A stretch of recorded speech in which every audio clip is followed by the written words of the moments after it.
महिला आरक्षण से जुड़ा हुआ 131वां संविधान संशोधन कल लोकसभा में पारित नहीं हो सका, 2/3 बहुमत नहीं मिल सका और इस पर अब प्रधानमंत्री का भी राष्ट्र के नाम संबोधन होना है। हमारे साथ हैं केंद्रीय मंत्री अनुप्रिया पटेल जो एनडीए की सहयोगी हैं। मैम, कैसे देखती हैं, ये बिल तो अब नहीं पारित हो सका, आगे का रास्ता क्या है आप लोगों के लिए? अब इसको कैसे आप लोग आगे ले जाएंगे इस पूरे मुद्दे को? देखिए, उम्मीद नहीं थी, क्योंकि 2023 में जिस तरीके से विपक्षी दल साथ आए थे तो हमें भी ऐसा ही लगा था कि अब इसको लागू करने का समय आ गया है तो निश्चित रूप से सबका साथ मिलेगा।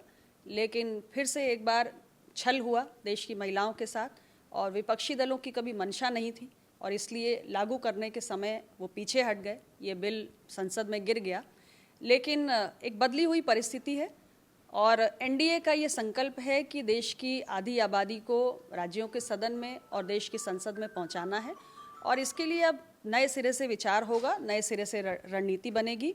हमारा वादा है, हम पूरा करेंगे, किसी भी तरीके से इसको पूरा किया जाएगा। देश की आधी आबादी को अब ज़्यादा इंतज़ार नहीं करना पड़ेगा। नहीं, प्रियंका गांधी ने कहा कि ये महिलाओं का मामला नहीं था, डिलिमिटेशन के जरिए सरकार साजिश कर रही थी। आज उन्होंने एक प्रेस कॉन्फ्रेंस किया है बाज़ाब्ता इस पर, प्रियंका गांधी ने।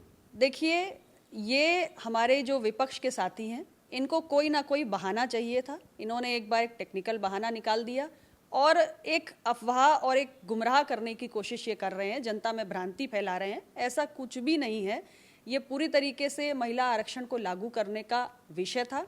जहाँ तक डिलिमिटेशन की बात है, मैं स्पष्ट करना चाहती हूँ कि हमें देश के अंदर अगर महिला आरक्षण लागू करना है तो जो हमारी एग्जिस्टिंग 543 सीटें हैं, जिसमें ये कांग्रेस पार्टी और तमाम दल कह रहे हैं कि आप उसमें लागू कर दो। अब मैं उनसे सवाल पूछना चाहती हूँ कि जब उनका समय था तो वो 543 सीटों में इस 33% कोटा को लागू क्यों नहीं कर पाए? आखिर कोई वजह रही होगी और वो वजह वो अच्छी तरह जानते हैं। ज़रूरी है कि हम सीटों की संख्या बढ़ाएं और 850 की संख्या पर हम क्यों पहुंचे? क्योंकि हमने सारे राज्यों को बिना किसी राज्य को नुकसान पहुंचाए सबके लिए 50% का फॉर्मूला बनाया और 50% सीटें बढ़ाते हुए हम 550 की जो सीलिंग 1976 से लगी हुई थी, हम उसको बढ़ाकर 800, 850 तक ले जा रहे थे। जब सीटें बढ़ी हुई होंगी तो महिलाओं का 33% आरक्षण लागू करना हमारे लिए आसान होगा और जो तमाम दलों की इंटरनल पार्टी पॉलिटिक्स इससे डिस्टर्ब हो रही थी, क्योंकि बहुत सारे जो पुरुष सांसद हैं उनके मन में ये भय था कि भाई अगर एग्जिस्टिंग 543 में लागू हो गया तो कहीं हमारी सीट ना चली जाए। छोटे छोटे दल जिनके पास 1-2 सीटें हैं उनको भी ये डर था। तो अगर आप सीटों की संख्या बढ़ा देते हैं तो सबके डर का समाधान हो जाता है और जो हमारा असली उद्देश्य है कि महिलाएं सदन में पहुंचे वो पूरा हो जाता है। और डिलिमिटेशन कमीशन एक्ट हमारी सरकार ने नहीं बनाया, ये पहले से बना हुआ है और इसके किसी भी प्रोविजन में कहीं किसी प्रकार का कोई चेंज हमारी सरकार ने प्रस्तावित नहीं किया है। अगर कभी कोई चेंज होता भी है तो वो संसद के अप्रूवल से, प्रेसिडेंट के असेंट से ही होगा और डिलिमिटेशन के जरिए ही आप कॉन्स्टिट्यूंसीज बढ़ा रहे हैं तो उनकी बाउंड्रीज ड्रॉ कर सकते हैं। तो ये एक तरीके से लोगों को गुमराह करने के लिए एक इन्होंने शिगुफा छोड़ दिया है। कुल मिला के महिला आरक्षण इन्हें लागू नहीं होना देना था और आज इनके चेहरों की जो खुशी है, इनका जो जश्न है, वो अपने आप में बता रहा है कि ये देश की आधी आबादी के हक और अधिकार के साथ नहीं खड़े हैं। एक और सवाल, अखिलेश यादव आपके प्रदेश से आते हैं, समाजवादी पार्टी के अध्यक्ष हैं। उन्होंने डिमांड किया कि ओबीसी महिलाओं को इसके भीतर आरक्षण दिया जाए, तभी वो इस पर बात आगे करेंगे। पहले से भी उन लोगों की ये डिमांड रही है इस मसले पर। देखिए, ओबीसी कोटा मेरी पार्टी का भी विषय है और जहाँ तक समाजवादी पार्टी की डिमांड की बात है तो मैं पूछना चाहती हूँ कि जब 2023 में बिल पारित हुआ था तब अगर ओबीसी कोटा पर आप डिमांड कर रहे थे तो कैसे आपने बिल का समर्थन किया? कोटा तो तब भी नहीं था, आपने समर्थन किया ना, तो इस बात में कोई दम नहीं है। दूसरी बात जो मैं समझाना चाहती हूँ कि ओबीसी के हमारे पास अधिकृत आंकड़े अभी नहीं हैं। 1931 में लास्ट सेंसस हुआ था, कास्ट सेंसस।